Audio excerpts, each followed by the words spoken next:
I am really excited to have the most censored oncologist maybe ever come in and talk about some things.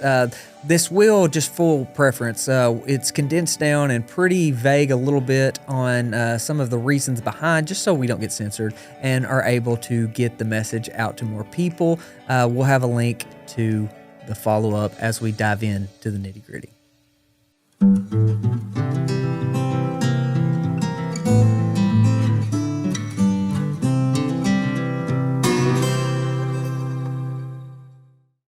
Morley, so glad to have you back on. The first time we talked, we went through copper, which you're very well known for, and tying together pieces on how that impacts health overall.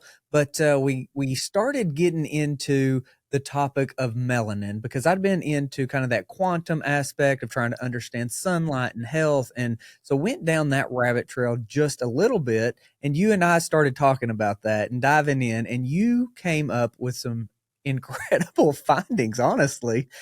And so with that, Morley, what I found fascinating about melanin was all the ways it positively impacts our body, but yet we're told a tan is bad for us. The sun is bad for us. So to highlight some of the things that melanin does, such as, wild things like it chelates heavy metals, stores and sequesters them. It's mind-blowing. It separates water into hydrogen and oxygen for energy production. So what have you found absolutely, fascinating about melanin as you've gone into this?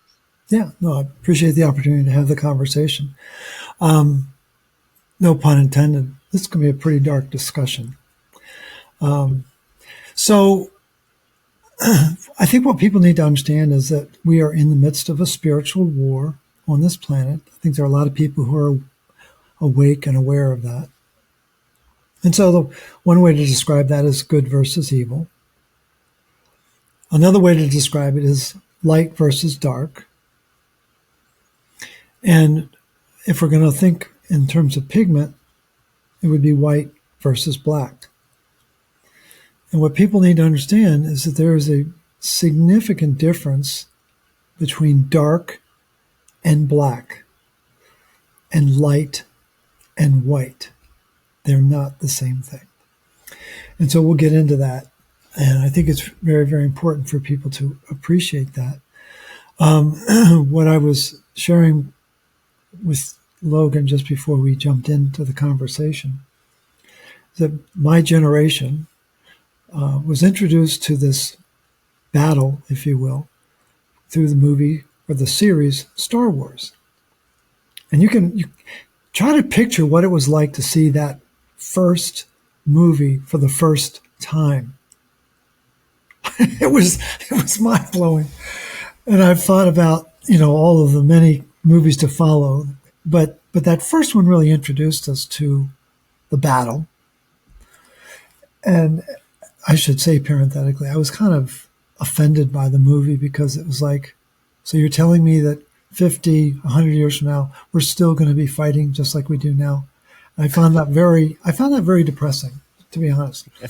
But what's important to understand about Star Wars is we know who the bad guy is. It's Darth Vader. And again, what color was his outfit? Black. It was black, right. But what color was his army? White. They were white. All the soldiers were in white. And so to put it into a contemporary mindset, Darth Vader in the modern world is Big Pharma. That's the bad guy. And who is Big Pharma's army in white? It's doctors. Doctors wearing white lab coats. And that's a very unsettling thought. It just sends a chill down your spine to think about that. But that is, in fact, the truth. And what we're going to chat about is where do these colors come from? And has that changed over time? And as I was pointing out, that there is a difference between something that's dark and something that's black. It's very important to understand that black as a color, represents all colors. Color has integrity, has frequency, has energy. And one of the articles that I'm reading, which is absolutely fascinating, starts with a quote by Pablo Picasso. I want to know one thing. What is color? It's a really profound question. What is color? From a guy who certainly exploited those colors to stimulate our neurons. And when you get into the biology of color, the biology of melanin, the biology of pigmentation, I love that word pigment. Pigment. It's a Greek word. It means paint. I have a feeling it has something to do with pigs, though. I really do. That sounds silly, but there's something about the pig that I don't know what it is. I'm just not going to let go of that idea. One of my favorite moments was interacting with Joel Shallaton on Capitol Hill. We were lobbying for the Western Ape Price Society, trying to get the lobbyists and the legislators to wake up to what was happening with farming. They didn't care. And when we finished our work, we all kind of got back together, and I went up to Joel and I said, "Would you do me a favor?" He said, "Yeah, what's that?" I said, Would you write out our favorite phrase of yours, the pigginess of the pig?" And he burst out laughing. He said, "Sure." So he wrote it out and then he signed it. And I gave it to Dr. Liz. And you'd have thought I'd given her $1 million. She was so excited. She was, Joel Shallaton actually wrote that. I said, yes. Pigginess of the pig. There's something about the pig and pigment. I don't know. I'm digressing. I apologize. But in any event, it means paint, pigment. And when you have a superficial review of the literature, what they're really focusing on is hair and eye and skin. And we think, okay, yeah, we get that. I get, and that's in melanin, and it's coming from an enzyme called tyrosinase, which involves tyrosine, very important amino acid. It's way deeper than that. Mm-hmm. And the article that I'm referring to here, it's called Human Colors.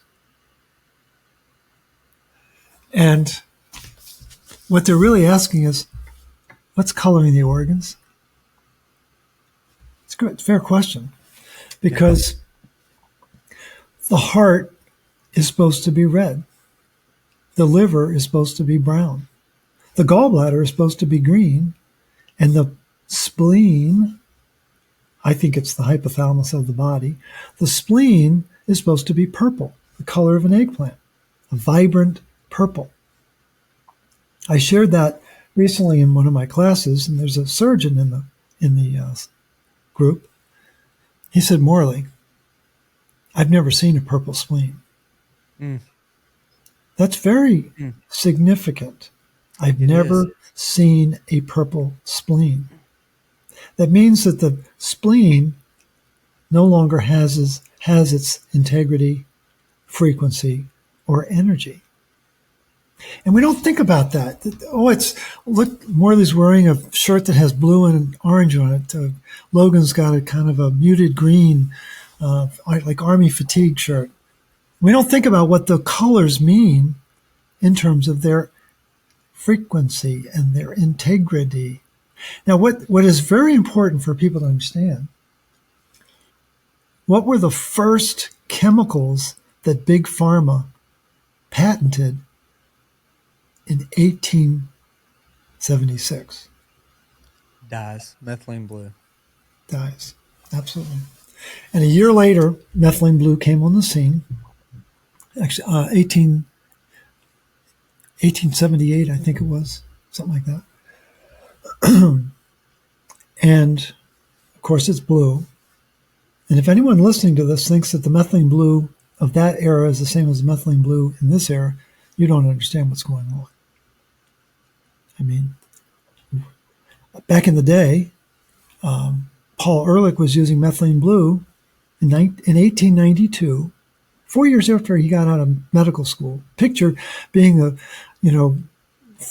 freshly minted doctor using methylene blue to cure malaria.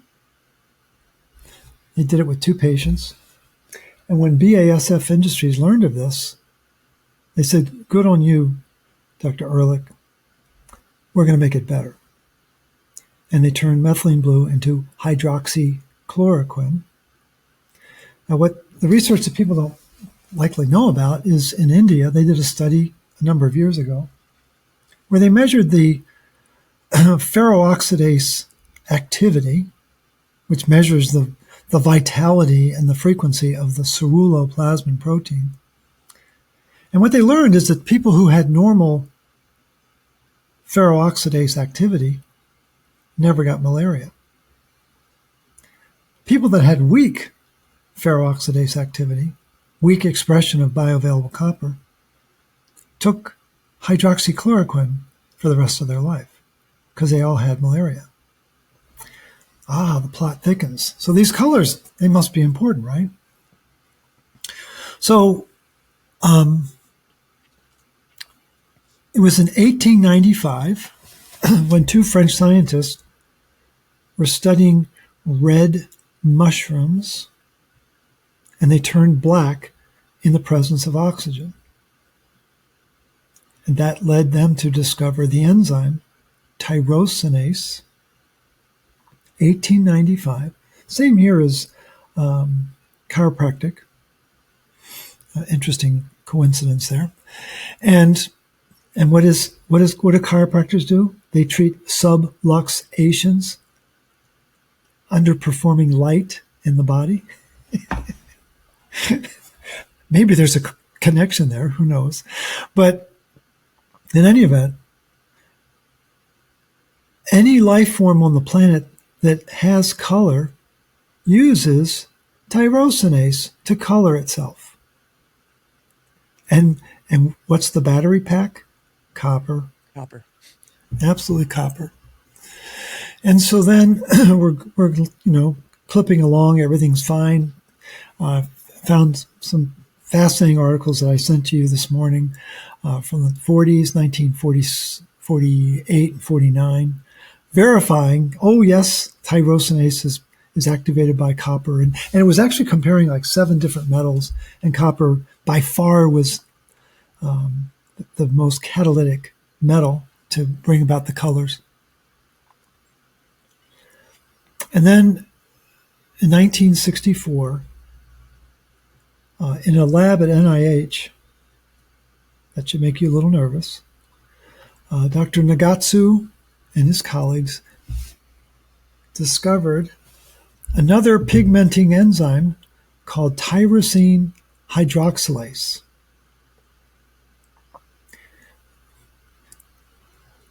And it uses iron to activate its action. So we've got tyrosinase with copper, tyrosine hydroxylase with iron. Those are very different functions. I think you're coming to realize that. And what we're led to believe now is that humans are the only species on the planet,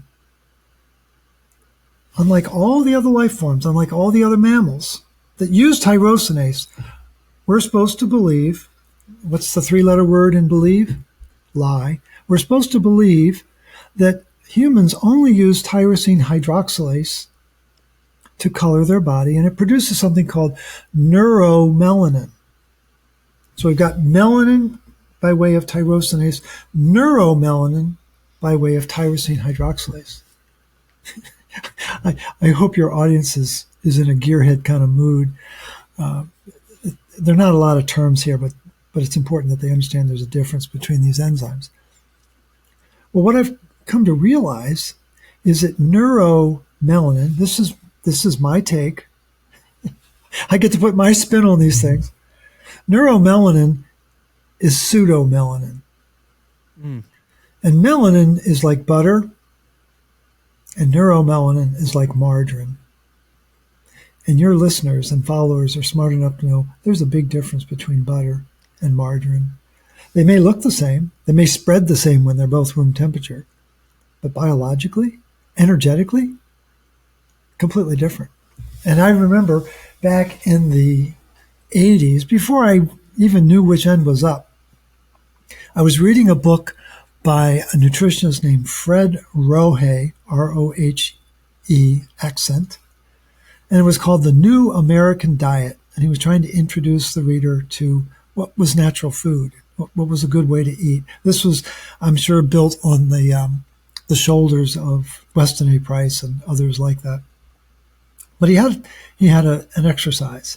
He said, take a stick of butter and take a stick of margarine, put it on your windowsill during the summer, and see what happens. So I thought, hey, I got nothing to lose. It looked like, we didn't have air conditioning in our home, so I didn't have to worry about that.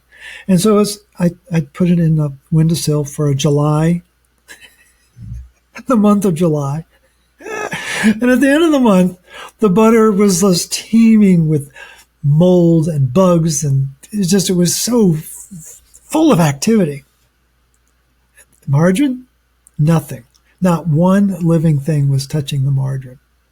That was a pretty graphic example. So the thing is, melanin, it's an ancient enzyme on the planet. It just didn't come down the street a couple of days ago. It's been here for a long time.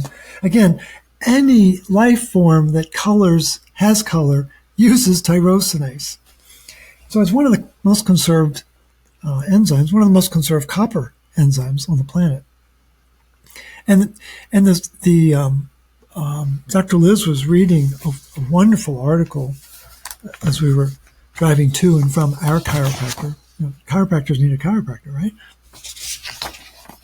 And I'll send it over to you because I know the gearhead in you loves this kind of stuff. And the title is Neutral pH and Copper Ions Promote Eumelanogenesis After the Dopachrome Stage. Well, that's just a very complicated way of saying copper rocks when it comes to color. And again, pH is really important. And it turns out that people of color have more melanin, right? And that melanin is more alkaline. That people with white skin have a more acidic pH. And that dampens the activity of producing the tyrosinase enzyme gets slowed down by acid. Now, so we've got this dangling participle out here about neuromelanin. And we're supposed to believe that this is what's driving color, not this old has-been enzyme that's been around forever. And I was just trying to reconcile this conflict in my head with the research until I came across, and I to this day, I don't know, this was just about a week ago, I asked a different question, and I basically asked, where does increased expression of neuromelanin lead? I actually would never have asked it that way, but it was something along those lines. And we were driving back from Florida after having worked on our melanin. And it's a miracle I didn't drive off the highway, Logan, because the first article that popped up was increased expression of neuromelanin causes an increased expression of suicide. Then I discovered that neuromelanin is associated with multiple sclerosis and Alzheimer's and Parkinson's. And neuromelanin is very actively involved in lipid peroxidation, which is what's driving the oxidative stress that's causing those conditions. All right, so you with me? Mm-hmm. That's a very unsettling thing to learn, that there isn't always good coming out of these enzymes, right? If you want to stop tyrosinase from doing its coloring, feed the animal, feed the human, ascorbic acid. Absolutely blocks the function of tyrosinase. How does it do it? Ascorbic acid chelates the 2 copper atoms that are inside the enzyme and takes them away. And then tyrosinase, it's lights out, literally lights out in that enzyme. So ascorbic acid, when did that come on the scene? 1934. Hoffman-LaRoche started making the synthetic form of, quote, vitamin C. It's not vitamin C. It's the antioxidant shell of the vitamin C complex. And we could have a day-long conversation about that alone. But what what ascorbic acid also does is it blows up ceruloplasmin protein. And we've known that since 1948. So we have 1934, they're introducing a synthetic form of ascorbic acid. And now, for folks who are curious, they make ascorbic acid using GMO corn mixed with sulfuric acid. People need to know that. And what's even, I think, more entertaining is to find out that one lab in China makes ascorbic acid and sells it through 115 different manufacturers who argue with each other about whose is better than the other. One lab makes all the ascorbic acid. So ascorbic acid is shutting down tyrosinase. Put on your thinking cap. What popular supplement do you think increases the expression of tyrosine hydroxylase? It's going to blow your mind. It's called vitamin D. Wow. Supplemental D. Wow. And this has been going on now for about 40 years. And because up until the 80s, storage D was in the teens. That was considered very healthy. That's plenty.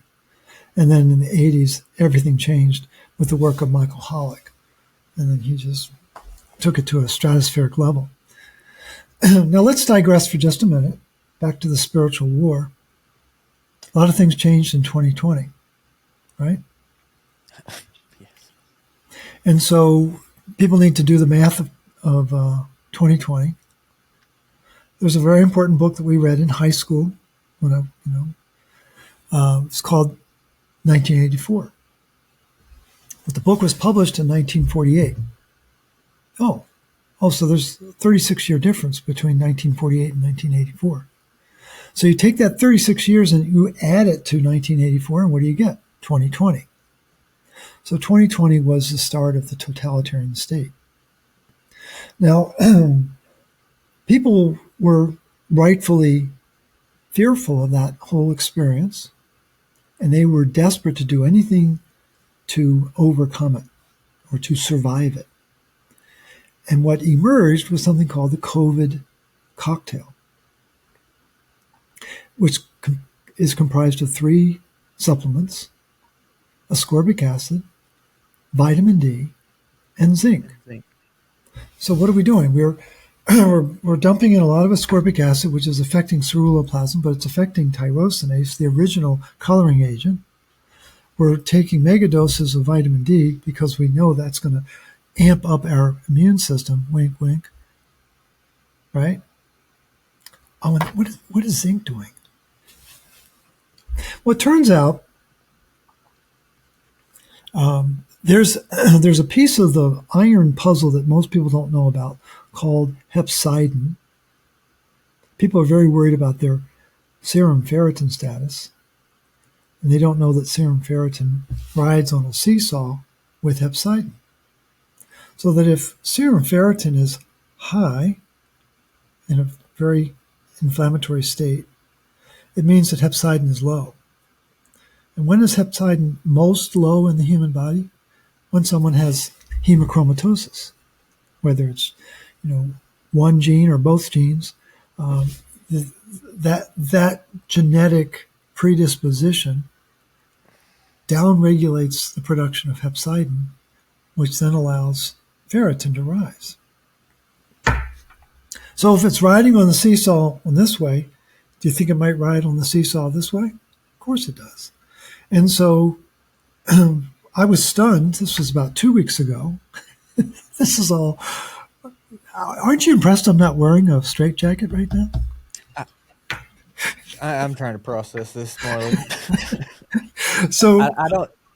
go ahead. I don't know if anybody fully realizes the degree of importance at what you've just laid out. Well, let me finish real quick. Real quick, big. let me finish. It is big. So it turns out that zinc, and people think nothing of taking 75 milligrams of zinc. What does that do? Oh, it shuts down copper metabolism. You can't absorb it. You can't activate it. You can't. So zinc is shutting it down. But wait, there's more.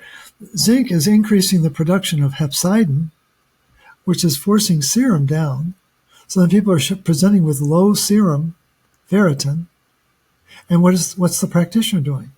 Oh, you need more iron, which is activating the tyrosine hydroxylase that's being amped up by the vitamin D. It's like you can't make this stuff up.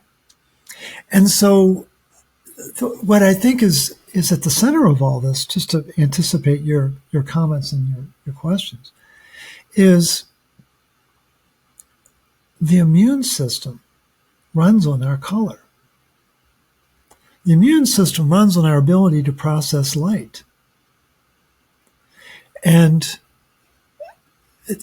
what's fascinating is the books by Pat Colby, famed Australian animal farmer. Mm-hmm. She talked about research from the 1960s in Japan that indicated that any animal, from black rats all the way up to humans, any animal with black hair requires 6 times more copper to support the melanin needed for black hair. 6 times more copper. And that's a big number, especially in an era where 80% of people don't even get 0.9 of 1 milligram. And so now, so when you go back in time, early humans had a lot of hair and a lot of dark hair. And then they started to lose that hair, and then that got replaced with dark skin. And then that dark skin got replaced with lighter skin. That's what's been evolving over time. And where does this really play out? It's absolutely fascinating. Someone with diabetes, it's entirely caused by a lack of copper and too much iron. All of the mechanisms of diabetes are revolving around that mineral dysregulation. And so it's very common for someone with diabetes to get bronze skin on the outside, but have their organs be bleached on the inside. Where's the bleach coming from? Hydrogen peroxide that's interacting with the iron that's accumulating in the organs. They can't recycle because the recycling system requires copper. And so it's this very dynamic situation where, things we learned in kindergarten about colors are playing out in our body, but we don't realize that there's 2 channels, and then just to add a slight layer of complexity, we have something called lipofuscin, and we have something called the Maillard reaction. And both of those events are triggered by a buildup of iron. And so we've got this conserved coloring agent under attack. Tyrosinase is MIA, and we're being surrounded by these other coloring agents, darkening agents, I should say, that are triggered by iron.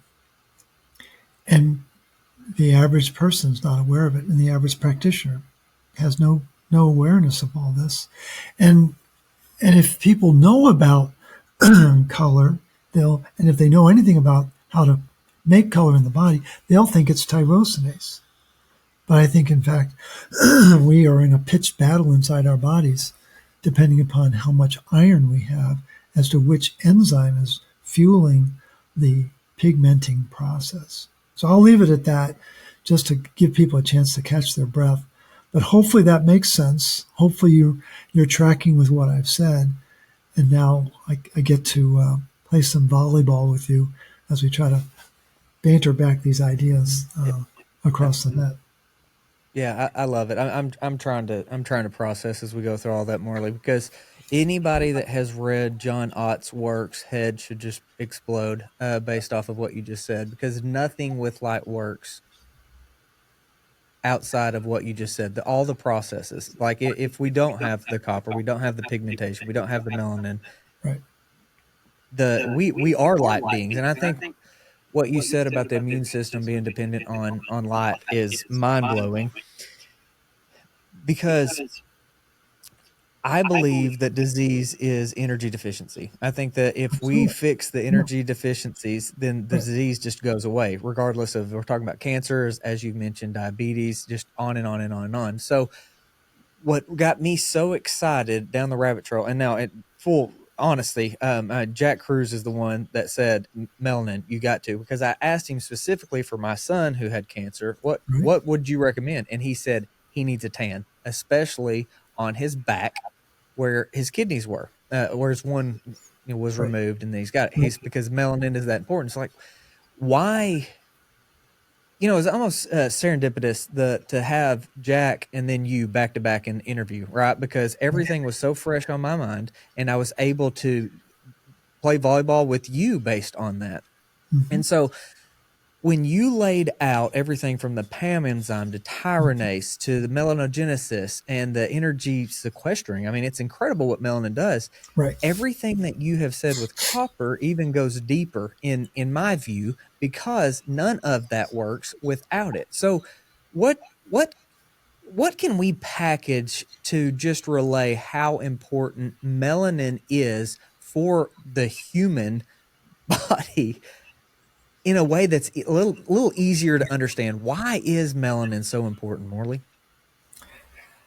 I think it's a critical agent for vitality, and I think there are three pieces of the puzzle. Copper is undeniably involved.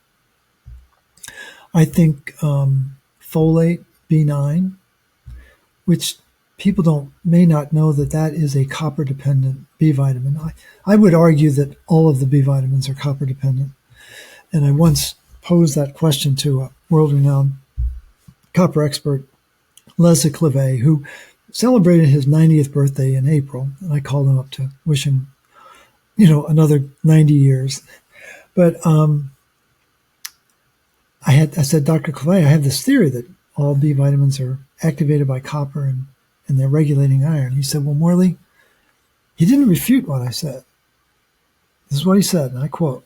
He said, Morley, I can't speak for all the B vitamins, but what I can say for a fact is that B9, folate, is copper dependent. Now, what people need to understand is where is B9 is involved in making blood. We know that. But it's also involved in interacting with sun. And it turns out that B9 is involved in triggering the synthesis of vitamin D, which everyone's all a Twitter about. But B9 is involved in activating the process of breaking down retinol into its retinoids, into its retinoic acids, into its nuclear receptors.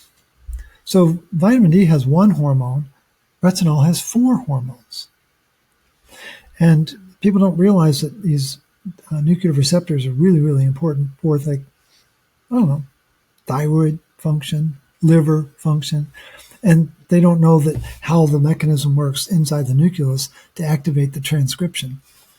But B9, I think, is very, very important in this coloring process, and retinol. So we've got copper, B9, and retinol. And melanin, if you follow the work of Arturo Solis Herrera, who's an MD, PhD in Mexico. Not everyone agrees with him. Of course, anytime you get into controversial subjects like that, you're going to polarize like human photosynthesis. Human photosynthesis. And his theory is that melanin is dotting the outside of the mitochondria, and then you've got the inside is, so you've got this energy producing mechanism on the outside that's splitting water, and you've got this energy producing mechanism on the inside that's making water. And so it's this perfect engine. It's a fascinating concept. What I think is really important is one of the most important but most enigmatic figures in medicine and science is Otto Warburg. Nobel laureate. He was only nominated 52 times. Hitler said one was enough. And yet the three subjects that he was fascinated by were Cancer. Cancer was one, photosynthesis was two, and oxidative phosphorylation was three, because he said they were all related. It's important for people to know that.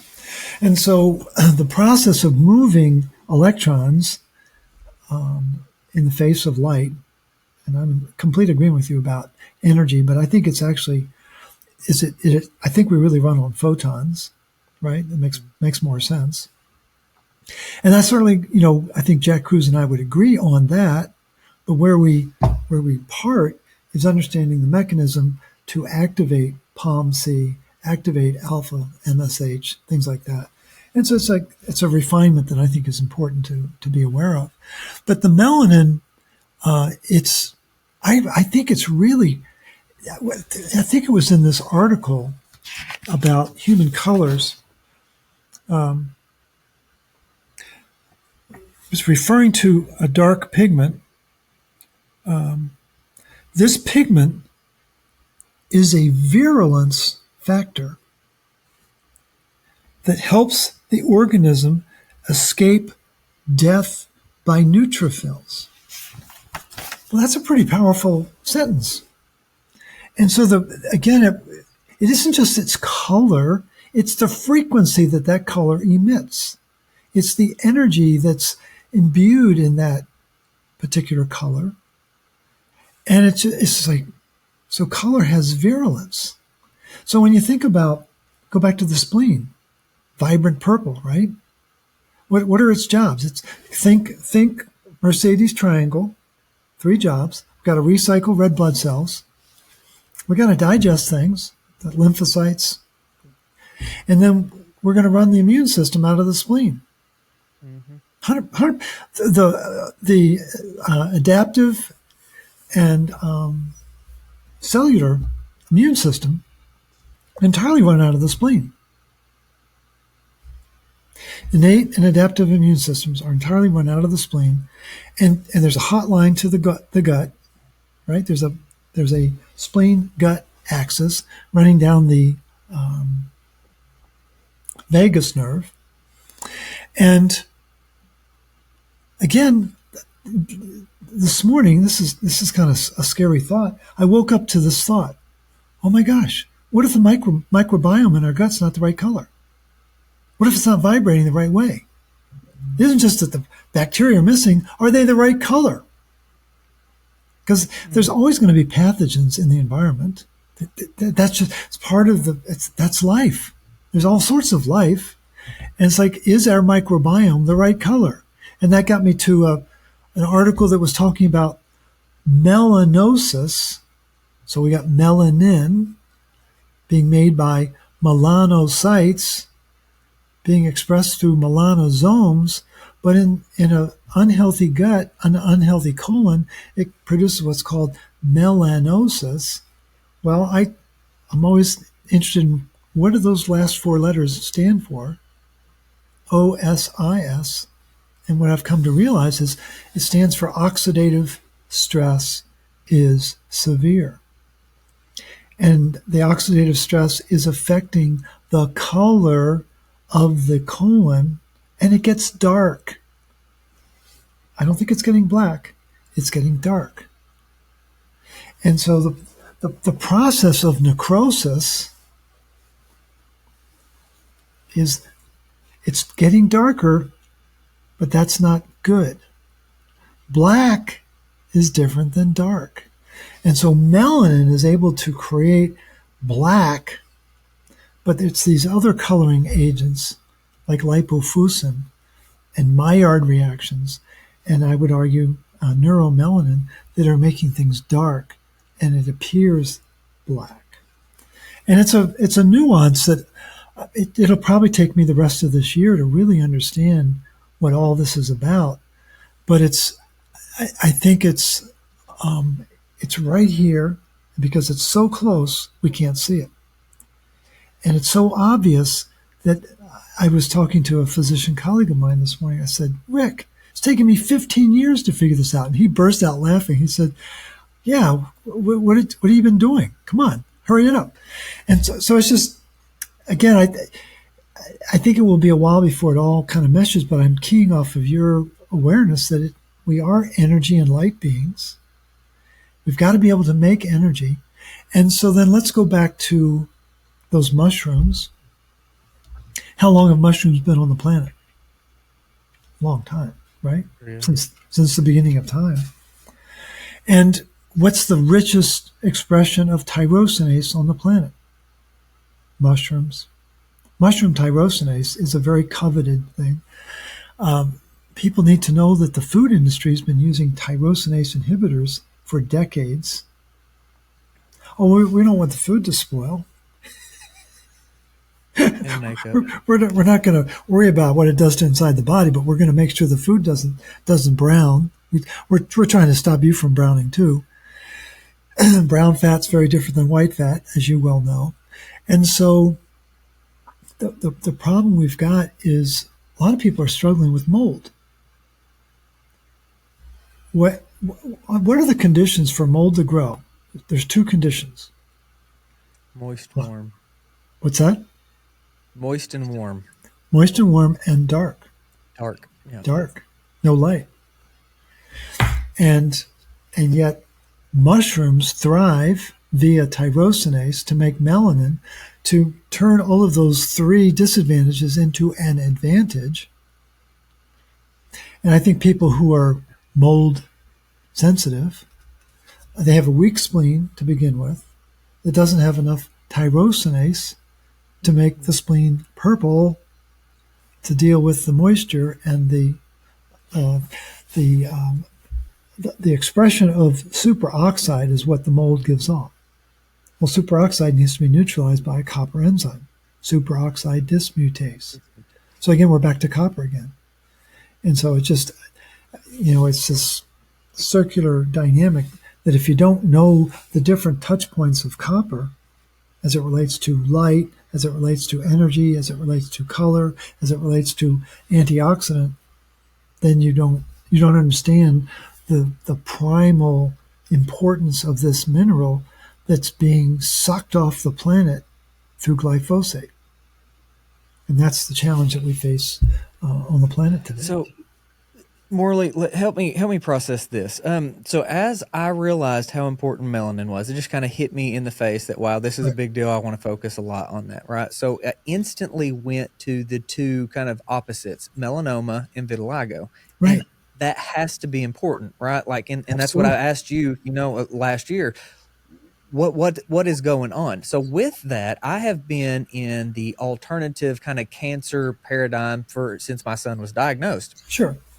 Something with melanoma has always been chaga. Use chaga as a preventative or as some sort of a part of the protocol. But why? That's what I was trying to say. Why, if this is something that is effective, why? Is melanin something we can exogenously take, right, and be used? How does it move within the body? Is it the tyrosinase? Because as you've gone through that, I don't know the tyrosinase aspect of chaga at all. I don't know if it's high or low. What do you think is going on in that realm? Well, let's slay vitiligo, and then we'll come back to chaga. Vitiligo, lack of pigment. It's obvious that again, pre-tyrosine hydroxylase, I would have said tyrosinase is not getting its copper, put copper cream on it, and it clears up. It will clear up. I've had clients discover that. I can't explain it in the face of tyrosine hydroxylase. I'm still trying to do the metabolic crosswalk. But vitiligo historically would be people who go into the sunlight and they get lighter instead of darker. And it's because the melanocytes aren't getting the energy and the juice that they're supposed to get from copper and retinol, and I think B9. So that's easier to explain. When we get to chaga, I think, isn't chaga a rich source of vitamin C? I don't know. I think it is. And I could be wrong, but I think it is. And if it is a rich source of vitamin C, then it's going to have tyrosinase. Now, here's the part that is fascinating.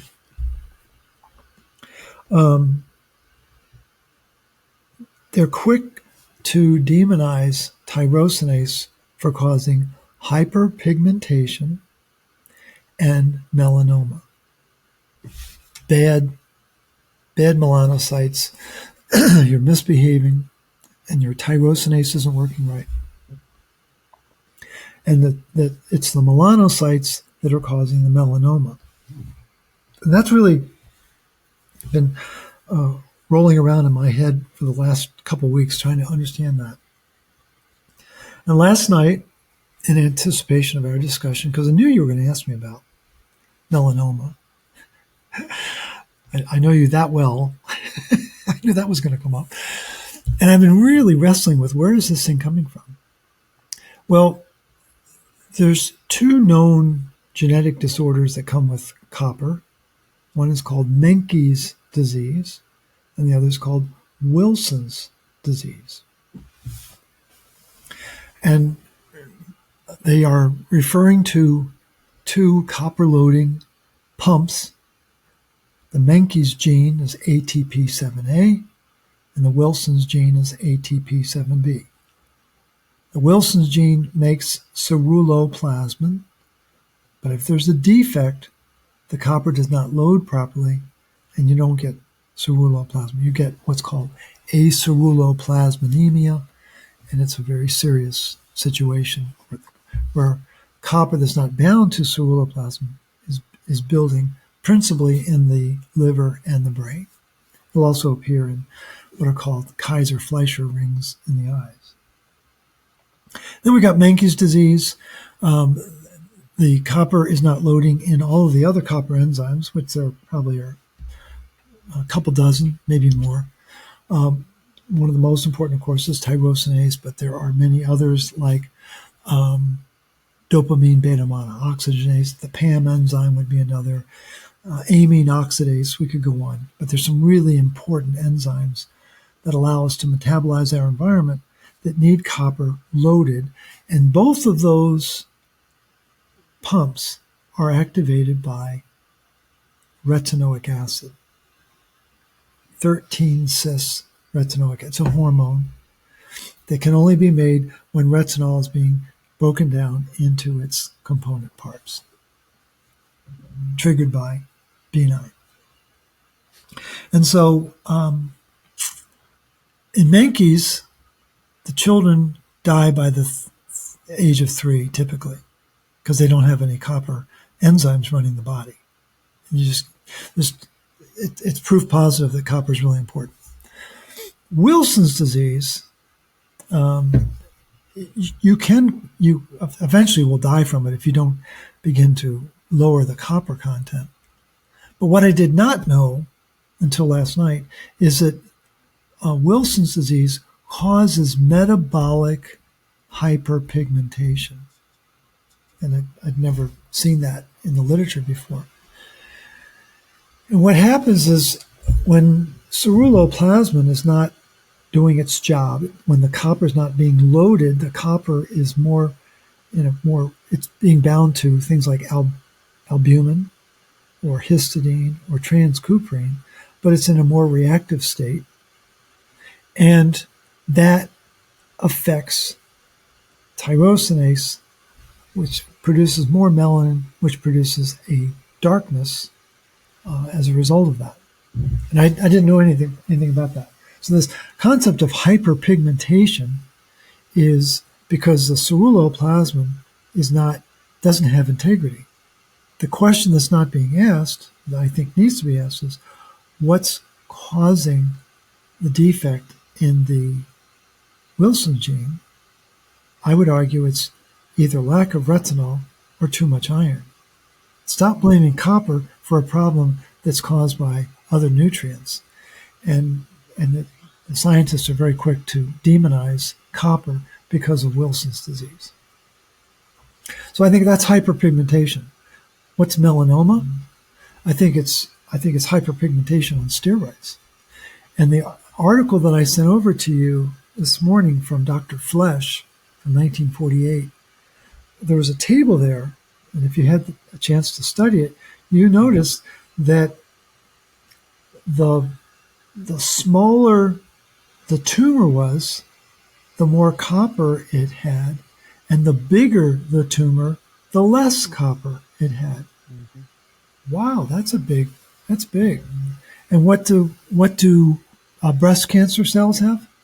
5 times more iron than the healthy cells next to them. I've only seen one study that connected iron to a cancer cell.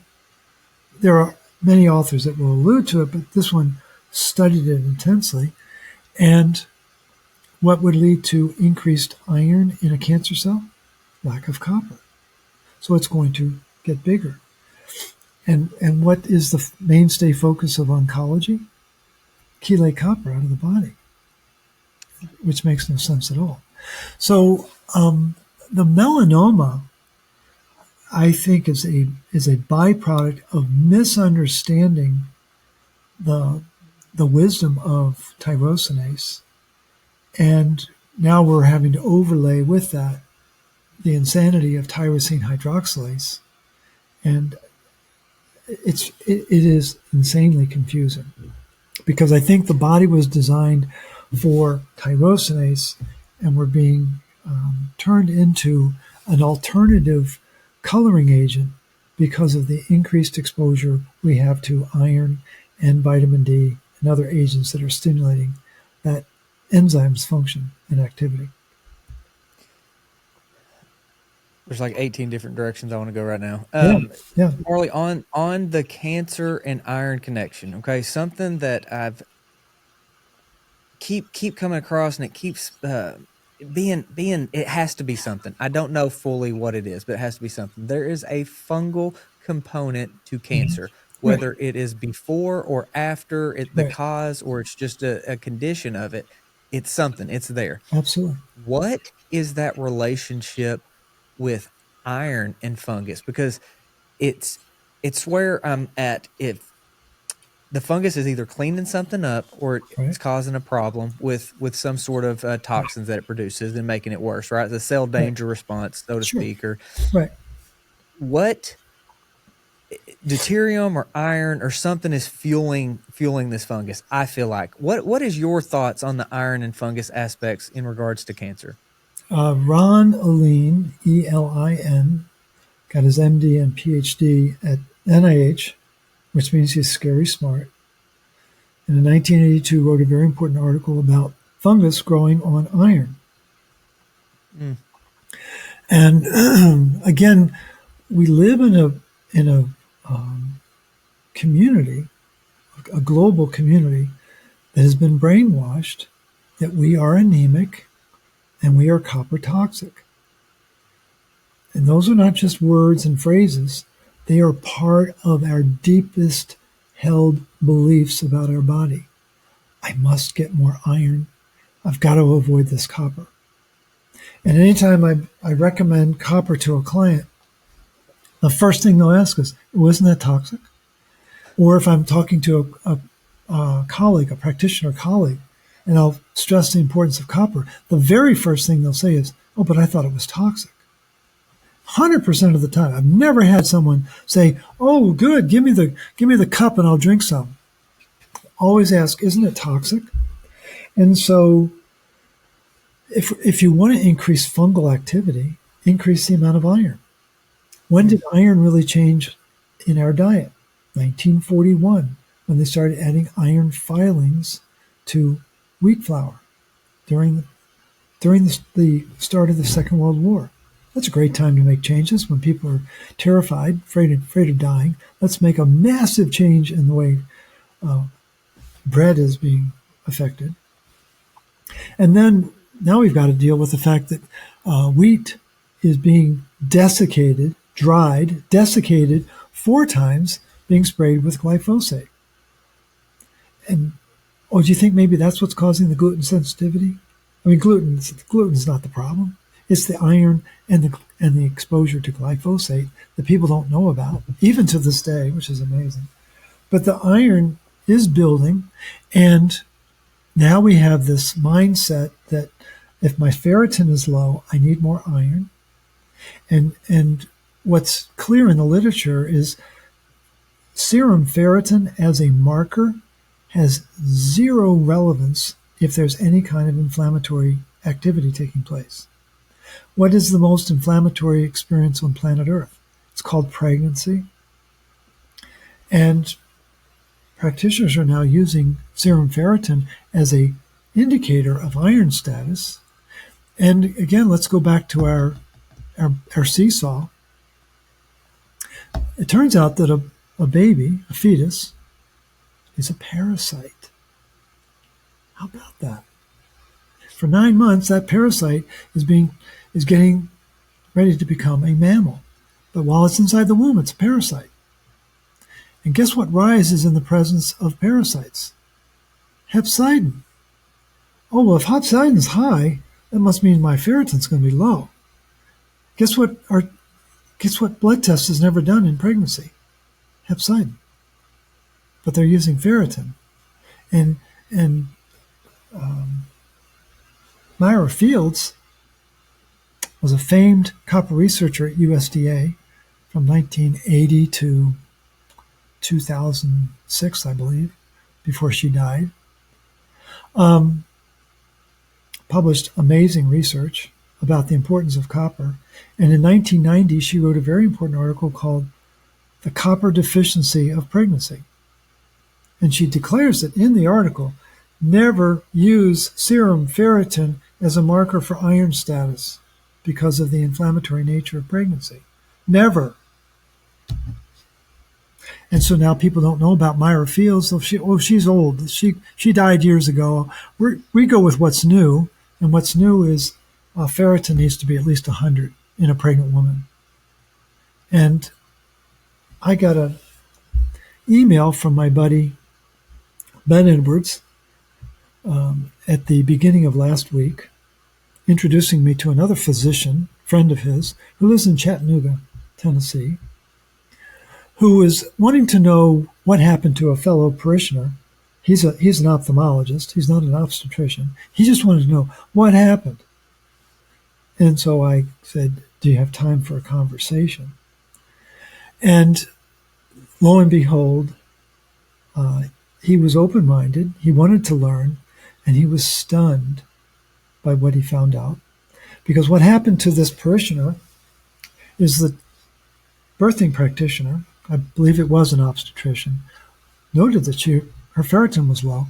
Oh, you need iron supplements. When it didn't rise, she got an iron infusion. And guess what happened? At 32 weeks, she had a brain embolism. She's now fighting for her life in an ICU. The baby had to be born in an emergency C-section. So the baby lost 8 weeks of copper download, because that's what happens with premature births. Didn't get the download. Baby is doing okay, holding its own, but it's missing copper. And they don't know that in the NICU. And so the church, where this doctor and this mother and husband and child belong, are traumatized because of a misunderstanding by a practitioner who was taught we need more iron and was never taught about Myra Fields' research at the USDA. And she was one of the most celebrated copper researchers on the planet because of the integrity of her research. But what's the one word that's not used in medical school? It's copper. It's like Voldemort in Hogwarts Academy. You never talk about copper. And it's just, that's the world that we live in. So fungus, when did they first theorize that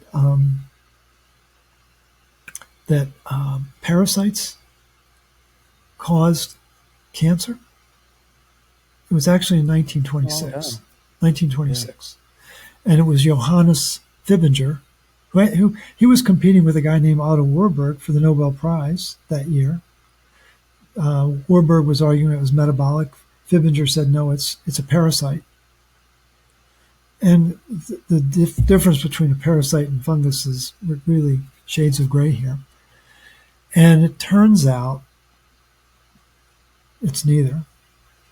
Fibinger got the prize, but a year before he got the Nobel, in 1925, a Hopkins-educated physician, got his degree in 1909.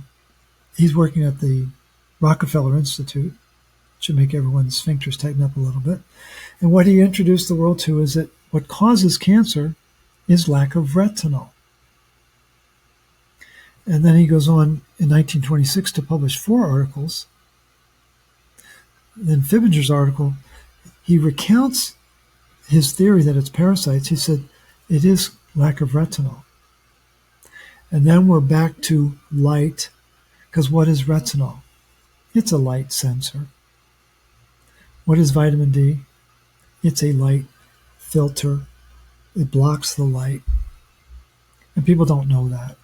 They think that vitamin D is the bee's knees, it's bringing the light in. No, it's actually imprisoning the light inside the body. And people don't know that. And so we're back to copper, folate, and retinol are 3 really important components to create the light, respond to the light, use coloring with that light. And I mean, we can have a field day trying to see where that's going to go. And I think it's what's the first passage from the Bible? Let there be light. and if we don't have the right mineral composition and the right nutrient composition in our body, we can't process the light. And what happens? So it's hard for you to picture me as a little kid. I was a little kid at one point, and I had red curly hair. I mean, really rusty red curly hair. And if I thought about the sunlight, I would get sunburned. Now, what you have to understand is mom was a chain-smoking alcoholic. Dad was a manic depressive with schizophrenic tendencies. So they've got iron out the wazoo. They produced my sister and then me 4 years later. And I show up on the scene and I'm allergic to everything but goat's milk and eggs. What causes sensitivity to the environment? Lack of copper, too much iron. And what I learned in the research from Dr. Flesh this morning, I think it's very funny, his name is Flesh, but what I learned from the research is that they found that people with red-brown hair have twice as much iron in the hair follicle as people who don't have red-brown hair. And so I was born with all sorts of iron, and now part of it's, I get it, I'm older, I'm graying, but the part that's not, it's kind of this dirty blonde. Where did the red go? It disappeared with 36 blood donations, with focusing on copper as part of the central part of my diet. I don't know what the color of my organs are now, but hopefully they're getting more and more in alignment with what they're supposed to be. And that's really what the basis of the root cause protocol is allow the body to express itself the way it was designed by Mother Nature. And get away from these artificial mandates. Oh, you need this, this, and this in order to survive the whatever. And we need to ask better questions, and we need to demand better answers. And it's hard for people in this era to have the courage to challenge the system, which is tragic. I think that's part of the dumbing down of society is we know something's wrong, but we're not stepping up to say, well, wait a minute, let's talk about that.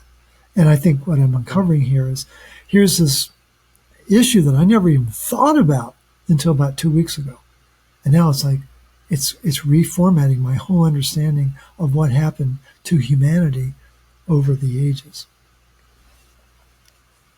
Well, I think this has been one of the most important conversations. It may not be the most popular, but for those No. that understand what just was said, I think it's going to be paradigm shifting. I think it opens a lot of thoughts and questions that we need to discover. But just to kind of recap, Morley, for the country boy, making it simple and then having a little bit of an action plan, is we've got to optimize copper metabolism. You've done an amazing job with the root cause protocol, your book, your work in general. I think you have laid that out. We've got to have appropriate sunlight and understand that circadian aspect of life. We've got to address our farming practices. You'd mentioned glyphosate a few times. That the movement with what's going on with regenerative agriculture is a big deal. We've got to support it as consumers. We've got to take responsibility for ourselves and with our own health, not rely on somebody else to come save us, especially not in a white coat. So is focusing on that, in your opinion, going to be a huge positive? Oh, without question. But here's a little wrinkle that I've just recently come across. In 1987, that's when Monsanto, that's Italian for my saint, get it? When Monsanto introduced glyphosate to commercial farming. And in Europe, they opposed it, but no one opposed it more than the French, which made it illegal to use glyphosate. So that's 1987. So someone decided to do a study 35 years later to see, how's France doing? What's going on? Are they being affected in any way by this metabolic monster that's all over the planet? And the study was published in 2022. I think it was fall of 2022. And what they discovered is going to unsettle you and your listeners. They found that 99% of French citizens, against the law to use glyphosate, 99% of French citizens were peeing glyphosate in their urine. Now, what that means is it's global. It's in the air. It's in the water. And I think regenerative farming is an absolute must. It's a mandate from on high. We've got to do it. We've got to turn the dirt back into soil. Gabe Brown does a beautiful job of explaining that. And, Joel Shallaton, who we were talking about earlier, and, the thousands of farmers who are committing themselves to this. But I think we need to supplement above and beyond because of the chelating properties of this chemical, this farming chemical. And one of my colleagues, I've never had the courage to challenge it. He told me that glyphosate is the 9th most toxic chemical that's used in commercial farming. I don't know, with what I know from glyphosate in terms of what it does to the shikimate pathway, which our gut microbiome depends on, it shuts it down. The very first enzyme is copper dependent. And there's 7 enzymes in the shikimate pathway. So if number 1 doesn't work, guess what happens to 2 through 7? They don't work. And the guy who introduced that knowledge, 1989, so it's a couple of years after it was introduced, he happened to be the chairman of the Department of Chemistry at Harvard.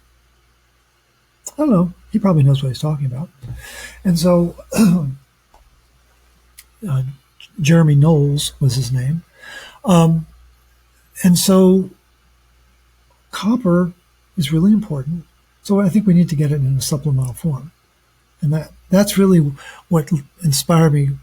During COVID, I wrote Cure Your Fatigue. During 2020, I wrote Cure Your Fatigue. But in 2021, I was moved by what was happening to create a copper supplement called Recuperate. And that's supposed to be a signal about how clever I am. But it's important for people to restore their copper status, and don't assume that the nutrient tables that you're relying on that tell you where the copper is in the food system, don't assume that that exists anymore, because the world changed in 1987. And now 35 years later, 37 years later, it's even more severe. And so we have to be vigilant, and that's really what the root cause protocol is about, is introducing whole food vitamin C, making sure we're getting real B vitamins, making sure we're getting supplemental copper and the magnesium and other minerals and so on. So I think we have to go a step beyond hoping that the food is right and taking the steps to supplement that regenerative food with proven nutrients, minerals, and vitamins to get what our body needs in order to run the blueprint of our immune system. So Morley, something that we've been doing. So like I own a farmer's market, like a grocery store. That's what I do, and it's very much trying to build out a local food system. But for me, having the lens of health and everything, it's not enough to be regenerative and enough to be local. So what we've done is we're sending off samples. Like, I want to know what is in the meat. And so, one of my partners, Justin, he's been phenomenal in what he does and being passionate about the agricultural side. But so we're sending stuff off to Utah State with Dr. Stefan Van Vliet, looking at the metabolomics of what's going on in the meat, trying to really understand what's going on the mineral side, especially copper, as well as even the deuterium, like trying to understand that, because that's a whole nother rabbit trail in of itself. But you want to, well, finish your thought and I'll tell you something about deuterium in just a minute. Yeah. Okay. Deal. I can't talk about deuterium enough. So we're trying, we're trying to make it something that is thought about outside of simply, cost and where it was raised, or how it was raised, because there's so much to it. Two regenerative farms can have two completely different nutritional profiles on their products. Absolutely. We're our backs against the wall. The turn of the century, the 1900s, we had the latitude of having the food in our backyard. We don't have that some 125 years later. And I think when farming really changed probably around the time of the Civil War. That's probably when it really began to change, because it changed in Europe in the 1870s was when it really started to change. And then, of course, that's going to find its way to the States. It's a very unsettling idea that, so you mean the food that I'm getting from a farmer's market or the food I'm getting on the perimeter of the supermarket might not be as robust as what my great-grandparents had?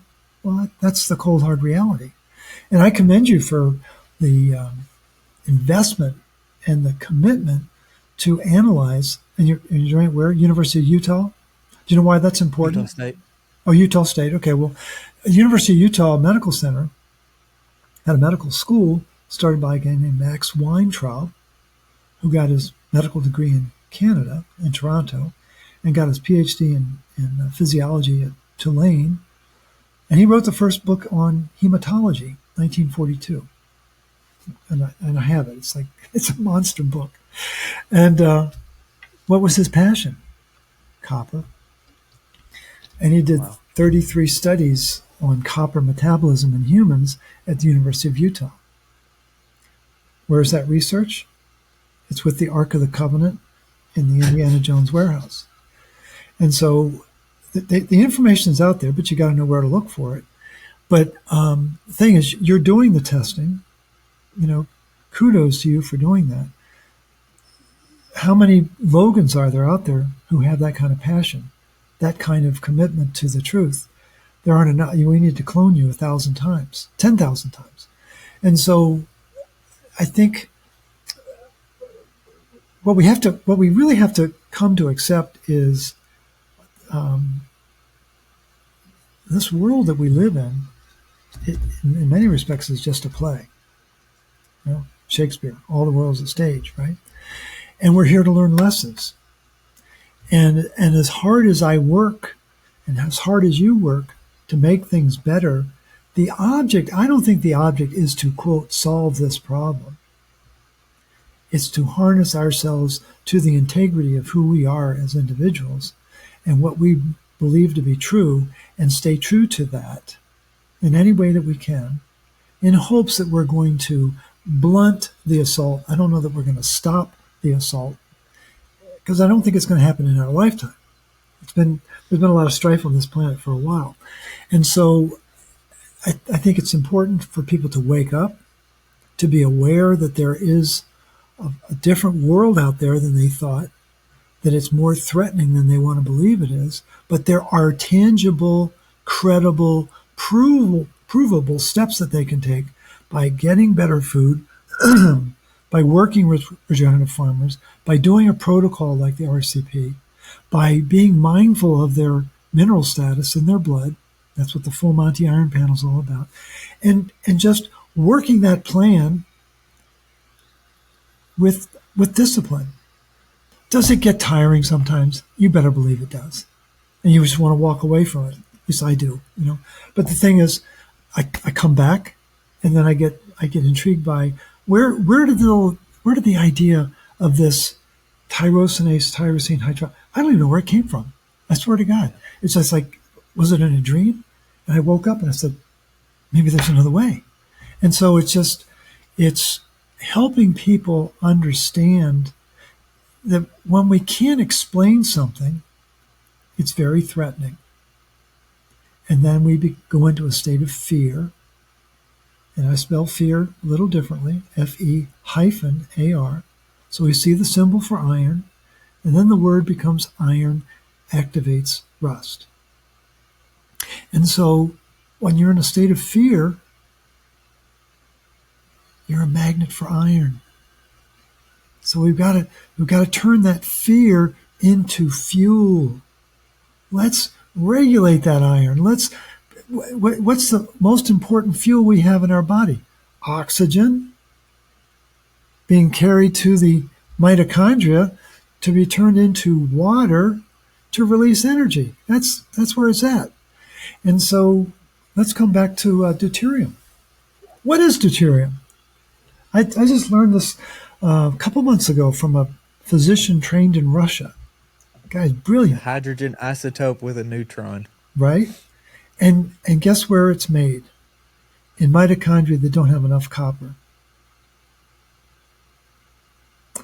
And guess where it's neutralized? In mitochondria that have enough copper. And it's cold neutrons that cause deuterium. And guess where, if you have a lot of sugar in your diet, you're going to produce more cold neutrons and you're going to produce more deuterium. And if you have a lot of fat in your diet, you don't have as many cold neutrons and you don't have as much deuterium. And so we're right back to the two axes that run the body. There's an iron-sugar axis and there's a copper-fat axis. Trust me, our mitochondria were designed for fat and copper. And they've been putting iron and sugar in our fuel for a long time. And that's where the conflict is. And so we're not supposed to hyperproduce deuterium. And when we have more copper, at least as he explained it to me, when we have more copper, the deuterium is under control. So it's just, and I'm simplifying it in leaps and bounds just to make it more accessible for people. But the last thing we need, Logan, is another thing to fear. Oh, now deuterium, Trust me, glyphosate is enough. If people realized what that one chemical is doing, and as Stephanie Seneff explained it to me back in 2018, it's glycine with a nitrogen wart, Morley. And I began to understand what that meant. And it chelates copper at a billion times faster than calcium and magnesium. And that's a really scary number. The number is so big, we can't relate to it. And if we can't relate to it, we ignore it. Well, don't ignore that number. And it's changing life on the planet. And And you're going to be surprised to hear this. I was talking to an 83-year-old Amish farmer who's, of course, retired, had been working the fields for a number of years. And I mentioned this glyphosate thing to him. And he quickly realized I was talking against it. He said, Morley, you don't understand. He said, we can't farm without it. I said, what? He said, we can't afford all the laborers that we would need to do the weeding if we had to rely on that as opposed to buying the chemical. And I got very depressed when I thought about the people who are supposed to be the most true to the natural way have incorporated the most toxic chemical on the planet as part of their agricultural practice. That's what we're bumping up against. And we can only do so much. No, I do too. But we're gonna keep hammering along, my friend. We got this. Going to continue having these conversations and implementing action plans. I can absolutely not thank you enough for taking the time. You just kind of opened up a bubble on my head with the deuterium and then the cold electrons. Like I'm cold neutrons, and process that. But again, thank you for, I mean, all the papers you send and breaking stuff down. I can't thank you enough for helping me try to understand all these things. So, well, I give you high marks for the work you're doing, both on the agricultural side and the academic side. That's yeoman's work, and I appreciate the chance to have this kind of conversation, just to get the ideas out into the ethos so more people can become aware of these truths that are very well shielded in the world of convention. Yeah, that's becoming more and more evident. But Morley, thank you again, my friend, and it was a pleasure. Thank you. Thank you for joining us on Sowing Prosperity. Be sure to follow along across the social media platforms, including YouTube, and be sure to go to sowingprosperity.com.